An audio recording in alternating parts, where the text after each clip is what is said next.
গুৱাহাটী যে দৰ্শন হৈছে মন্দিৰৰ আগত আজি যদি মুছলমান লোকে কৰিলেহেঁতে কি হ'লহেঁতে অসমখন পূৰা ট্ৰেণ্ডিঙত থাকিলে ট্ৰেণ্ডিং মই সঁচা কথা কৈ দিছোঁ ট্ৰেণ্ডিঙত থাকিলেহেঁতে আজি হিন্দু লোকে দৰ্শন কৰিছে কাৰণে অসমত আজি ট্ৰেণ্ডিঙত নাই কিয় নাই মুছলমান যেতিয়াই দৰ্শন কৰে অসমত পূৰা নাম উঠি যায় মুছলমানে দৰ্শন কৰিছে কিন্তু হিন্দু লোকে যে আজি দৰ্শন কৰিছে এইটো এতিয়াও দল সংগঠন কিয় ওলাই নাহে এতিয়া শৃংখল চলীয়া ক'ত আছে আগতে পূৰা ৰাজপথত গজুকি উঠিছে এতিয়া শৃংখল চলীয়া কিয় বন্ধ হৈ পৰিছে কেইটামান মিডিয়াক কৈছোঁ তোমালোকে এইবিলাক নিউজত কিয় নিদিয়া আগতেতো তোমালোকে যেতিয়া মুছলমানে কৰিছে পূৰা নিউজত চাইছিলোঁ গোটেই নিউজ খালি মোবাইলটো চালেই খালি নিউজ এইবিলাকেই আফাজুল ইছলামে দৰ্শন কৰিছে এইটো আজি গুৱাহাটী দৰ্শন কৰিছে এইটো কিয় পূৰা নিউজত নিদিয়ে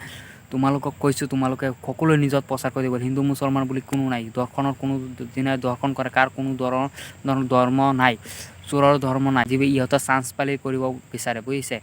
কিন্তু আপোনালোকে এটাই ৰাজনীতি নকৰিব অসমৰ হিন্দু মুছলমান সকলোৱে মিলা প্ৰীতি আছে আৰু মিলা প্ৰীতি থাকিব লাগে আৰু মই কামনা কৰোঁ যে অসমখন এটা ভাল এটা ৰাজ্য হ'ব বিচাৰোঁ অসমখন আগুৱাই যাব পাৰে যে এইখন ভিডিঅ'টো ইমানেই শ্বেয়াৰ কৰিব যে সকলোৱে চাব পায় আৰু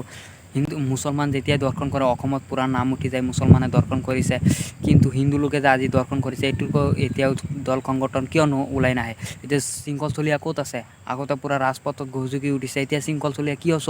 বন্ধ হৈ পৰিছে এইটো কি আপোনালোকে ৰাজনৈতিক কৰিছে মুছলমানে এনেকুৱা কৰিলে মানে মুছলমানক আপোনালোকে প্ৰত্যুত্তৰ দিব কাৰণে সাজু হৈ আছে কিন্তু আপোনালোকে এনেকুৱা আজি এটা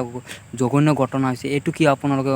উত্তৰ নিদিয়ে এইটো প্ৰশাসনক প্ৰশ্ন আপোনালোকে এটি শীঘ্ৰে এইবিলাকে ফাঁচি দিব লাগে এইবিলাকক জীয়াই থাকিব অধিকাৰ দিব নালাগে এইবিলাকে ফাঁচি দিয়াই ভাল যিবিলাকে দৰ্শন কৰে তেওঁলোকে কোনো ধৰ্ম নাই কোনো ধৰণৰ মায়া বিয়া নাই এইবিলাক ডাইৰেক্ট আপোনালোকে ফাঁচিৰ অৰ্ডাৰ কৰিব লাগে মই এইটোৱেই ৰাইজক আহ্বান আৰু CMক ছাৰক এটাই অনুৰোধ যে এইবিলাকক আৰু কেতিয়াও এৰি দিব নালাগে এইবিলাক চাই আৰু মানুহবিলাক বেয়া হ'ব এইকাৰণে আপোনালোকে ডাইৰেক্ট ইয়াক ফাঁচি দিব লাগে ঠিক আছে মই এইটো অনুৰোধ কঠোৰভাৱে আৰু ভিডিঅ'টো ইমানে শ্বেয়াৰ কৰিব জয় আই অসম।